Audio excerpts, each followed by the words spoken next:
And we're ending with Simi Valley, Amy, and they did a phenomenal job too. So Amy, take it away. So the good thing about going last is it's finale, I guess. But the bad thing is that look at my speech now after everybody else went. Okay, cross this out, cross that out. So I am Amy Cornell. I am from Simi Valley, your newest chapter. And we decided to take this on, Dream It Be It. We actually renamed ours to I Matter Conference. And we decided to take it on not knowing each other, not having any idea what we were doing, but we knew we wanted to help the girls. So, thank you. So I'm going to teach you how to plan the very best conference you ever have planned in your life in, I think I have a minute left, something like that. So it's a really short conference, but which button do I press? Do you know which button to press? Good, okay, thank you. Oh, you cannot read that, okay.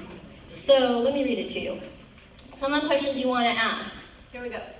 You're going to ask yourself, why are you having this conference and what are your goals?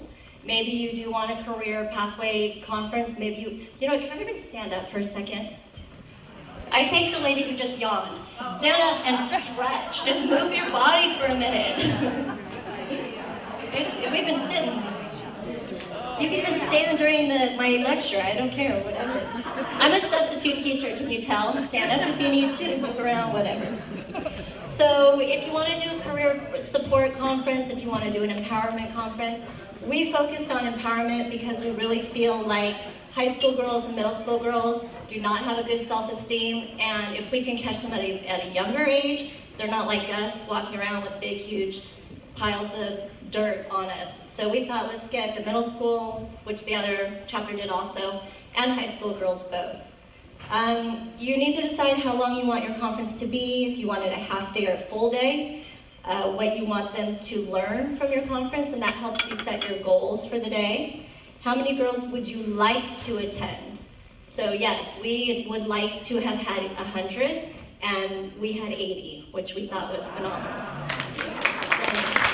So we had 80. And we did it differently in Santa Clarita.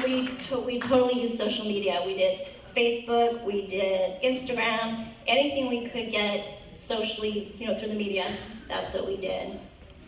What type of program do you want? Do you want hands-on? Do you want it to be a lecture style, which I don't necessarily recommend? I recommend doing movement, having breakouts, getting them to move up. And what kind of speakers are you looking for? Do you want motivational, educational, executives? All different. Okay, let's press this button. Location, location, location. What type of facilities? Santa Clarita was super lucky to get that beautiful college, but not everybody can. We ended up at a conference center, and it was fine for what we wanted. It's good if you can get some outdoor and indoor, you know, combinations so your girls can see the light and go outside. Do you need classrooms for your breakouts? I definitely recommend getting some kind of an NPR room like this where you can have everybody gather together. You want to have somebody in charge of your location, your space, your facilities, somebody who's kind of detail-oriented, who can get the needs of your speakers and, you know, if you need tables, chairs, classrooms, all that stuff. Okay, let's go on. Oh. We're going to go on to speakers. I'm trying to go really fast. Get your speakers for free, and you really can do that. You tap into, like the other chapters are talking about, enter your community. We had a lacrosse coach come, talk about motivational, you know, empowerment. We had a physical fitness, talk about health. We had a principal from one of our high schools, and she took care of the whole career pathway segment that we wanted. And then we had a speaker, her name is Lauren Galley, and I found her through Amazon, and I was looking up books for girls empowerment. And she came up, she's in her early 20s, she's gorgeous. And I thought, well, you know, we'll check her website out. I went on the website, and there was a space to request her to come and speak. And I thought, okay, she's from Austin. Like, she doesn't even know where Simi Valley is. There's no way. So I thought, well, if you don't ask, she's definitely not gonna come. And I'm telling you guys that, if you don't ask, I can guarantee they will not come. So just ask. So I asked, and the next morning I woke up and there was an email from her mom saying, we're there, we're coming. And I was like, do you know where Simi Valley is? So they did, and now they're my friends, so it's great. After you get their commitments, communicate your needs to them and make sure that you get their needs or audiovisual requirements, anything like that. Different than the other chapter, we did not have any balls in our conference. We were all girls. No balls. That's all I'm saying.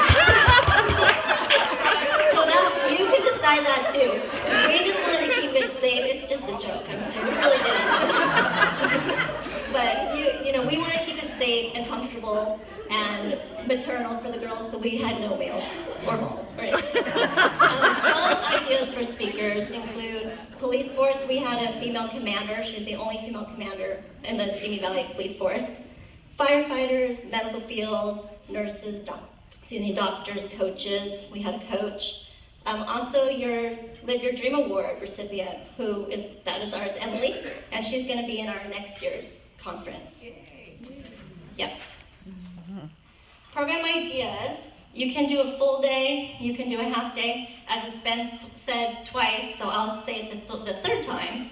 Do not get your girls up early in the morning. They don't want to get up early in the morning.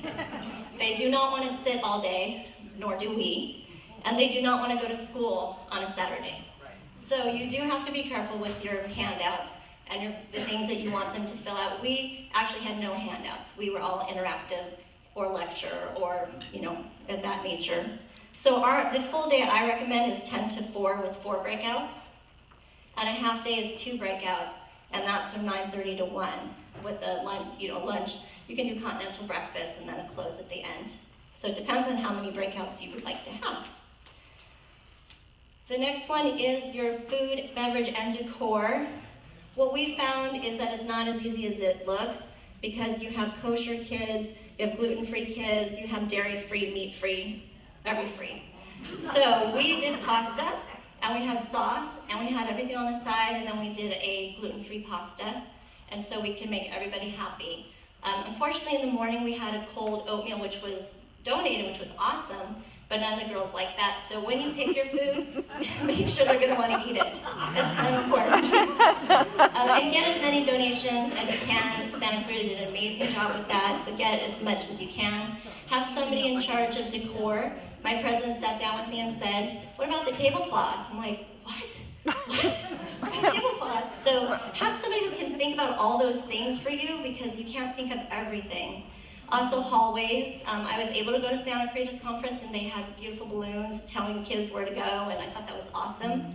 So if you are having a big conference, make sure the kids know where to go. What we did is that I assigned one of our club members to each group, and I separated the group by grade level, and they knew where to go. So they were called their chaperones. So we had the happy group. We had like all these different names for each group. And the happy group went with, let's say with Marge, and she would take them. So that's how we did that instead of directions. You need to have a print person. And I really suggest putting somebody in charge of that, doing registration forms, waivers, evaluations, getting all that stuff done for you. One mistake that we did is we did waivers and registration forms separate. So people would register and then not do the waivers, then we had to mad rush try and get waivers done.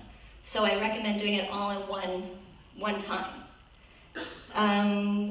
Okay. We have beautiful programs, so don't forget that. And the last but not least is our donations. You all have somebody in your chapter that likes to ask for money, I'm sure. I am not one of them, but if you do, definitely tap into their talent because you need somebody to ask for donations. You want to get food, beverage, your rentals, your space, any kind of swag bag contents, get all that donated, audiovisual requirements. And once again, you guys, if you don't ask, I guarantee you won't get it. So ask, it's just like a lottery ticket, you have to buy it. With the budget, just real quick, we spent about $30 per child and we had 80 girls. We did get most of that donated. I think it cost our chapter less than, probably about $1,000 total for 80 girls. So. Let me just make sure, Chris, I know you're coming after me. So raise your hand if you're afraid of doing a conference. Nope. That's awesome. We did our job. Oh, and then now we're gonna show the video of our I Matter, Dream It, Be It conference, which is gonna be again in this October. Thanks, Jim.